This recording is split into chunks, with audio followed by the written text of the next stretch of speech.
കഴിഞ്ഞ ദിവസം വാഹന പരിശോധനയ്ക്കിടെ തൃത്താല എസ്.ഐയെ കാറിടിച്ചിട്ട കേസിൽ ഒരാൾ കൂടി പിടിയിലായിട്ടുണ്ട്. ഒറ്റപ്പാലം സ്വദേശിയായ അജീഷാണ് പിടിയിലായത്. കാറിലിരുന്ന് മദ്യപിക്കുകയായിരുന്നു എന്നാണ് പ്രതികളുടെ മൊഴി. വാഹനം ഇടിച്ചത് കൊല്ലണമെന്ന ഉദ്ദേശത്തോടെയെന്നും എഫ്ഐആറിൽ പറയുന്നു. ഗോകുൽ VS വിവരങ്ങളുമായി ചേരുന്നുണ്ട്. Gokul, good morning. ഇയാളോടൊപ്പം പ്രതിയായ അലനോടൊപ്പം ഒരാൾ കൂടി ഉണ്ടായിരുന്നു എന്നുള്ള വിവരം ലഭിച്ചിരുന്നു. എവിടെ നിന്നാണ് ഇയാൾ പിടിയിലാകുന്നത്? എഫ്ഐആറിൽ എന്തൊക്കെയാണ് പറയുന്നത്? അജീഷ് തൃശ്ശൂരിൽ നിന്നാണ് പിടിയിലായത്. ഇന്നലെ രാത്രിയോടെ തൃശ്ശൂരിൽ നിന്ന് തൃപ്പല പോലീസ് ഇയാളെ പിടികൂടുകയായിരുന്നു.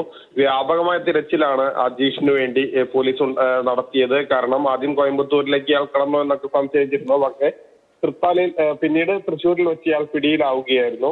ഇരുവരും വാഹനത്തിനുള്ളിലിരുന്ന് മദ്യപിക്കുകയായിരുന്നു എന്നുള്ളതാണ് ഇവരുടെ മൊഴി.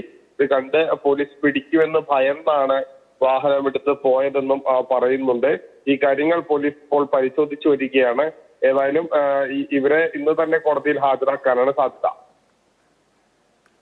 ശരി, പ്രതിയായ അലനോടൊപ്പം ഒരാൾ കൂടി ഉണ്ടായിരുന്നു എന്നുള്ള വിവരം കഴിഞ്ഞ ദിവസം ലഭിച്ചിരുന്നു. അതിനാണിപ്പോൾ അയാൾ പിടിയിലായിരിക്കുന്നത്. ഒറ്റപ്പാലം സ്വദേശിയായ അജീഷാണ് പിടിയിലായത്. കാറിലിരുന്ന് മദ്യപിക്കുകയായിരുന്നു എന്നാണ് പ്രതികൾ മൊഴി നൽകിയത്. വാഹനമിടിച്ചത് കൊല്ലണമെന്ന ഉദ്ദേശത്തോടു കൂടിയാണ് എഫ്ഐആർ റിപ്പോർട്ടിലും പറയുന്നുണ്ട്. ഗോകുൽ VS ആണ് വിവരങ്ങൾ നൽകിയത്.